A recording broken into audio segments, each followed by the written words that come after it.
नमस्कार, मैं नाज़मीन खान और आप देख रहे हैं एसपीएन 9 न्यूज़। खेल मंत्री अनुराग ठाकुर का जिक्र किया जाए तो यहां पर पहले महिला पहलवान खिलाड़ियों को एक तरीके से गद्दार बताते हुए नजर आ रहे थे। उनका सीधे तौर पर यह कहना था कि बृजभूषण शरण सिंह को फंसाने का काम महिला पहलवान खिलाड़ी कर रही हैं, उन पर झूठे आरोप लगाए जा रहे हैं। यहाँ पर ये एक राजनीतिक एजेंडा है, राजनीतिक मंच है जिस पर प्रियंका गांधी वाड्रा आती है, अरविंद केजरीवाल आते हैं, राकेश टिकैत आते हैं। ये एक तरीके से राजनीतिक मंच है और यहाँ पर राजनीति में उतरने के लिए जो महिला पहलवान खिलाड़ियों का नेतृत्व कर रही है विनेश फोगाट, उनका जरिया है कि उनके परिवार वाले राजनीति में उतरते हुए ये अध्यक्ष पद के रूप में देखे जाएं।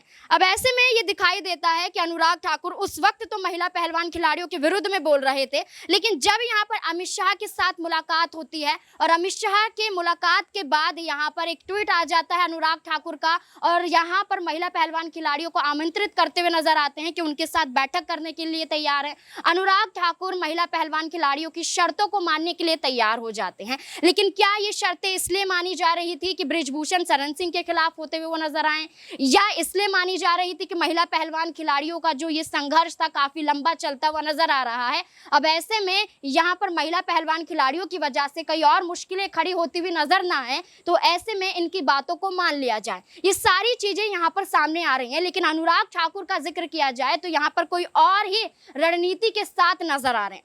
आपको बता दें 2024 का लोकसभा चुनाव जैसे नजदीक देखा जा रहा है, उसी तरह से भारतीय जनता पार्टी के सुर भी बदलते हुए नजर आ रहे हैं। भारतीय जनता पार्टी में तमाम इस तरीके से बदलाव देखे जा रहे हैं। कभी मोदी कैबिनेट में बदलाव देखा जाता है, तो कभी नए संसद भवन उद्घाटन के दौरान बदलाव देखा जाता है, तो ठीक उसी तरह से बृजभूषण शरण सिंह पर भी एक्शन लिया जाता है। योगी आदित्यनाथ एक्शन लेते हुए नजर आते हैं। बीजेपी के हाईकमान बृजभूषण शरण सिंह को चुप रहने के लिए कहते हैं, उसके बावजूद भी बृजभूषण अपने बचाव में कई बयान पेश करते हुए नजर आते हैं।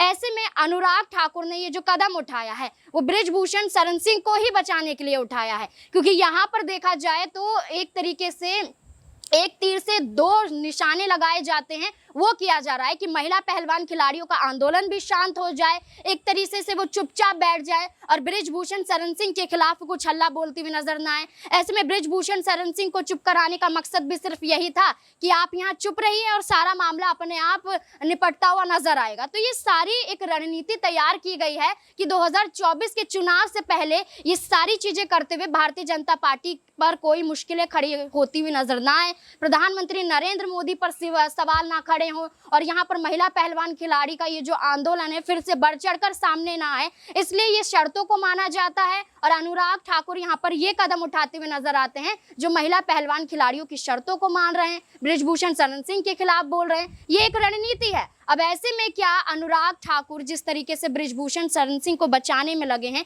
क्या उतने ही गुनहगार वो नहीं कहलाए जाते हैं? क्योंकि एक खेल मंत्री हैं और खेल मंत्री के होने के नाते यहाँ पर महिला पहलवान खिलाड़ियों से जुड़े मुद्दों पर जांच करवाना और यहाँ पर उनका साथ देना बहुत जरूरी हो जाता है। लेकिन यहाँ पर अध्यक्ष रहे बृजभूषण शरण सिंह को बचाना बहुत जरूरी हो जाता है उनके लिए। तो क्या ऐसे में यहाँ पर अनुराग ठाकुर भी उतने ही जिम्मेदार हैं? आपको क्या लगता है? कमेंट बॉक्स में जरूर बताएं। धन्यवाद।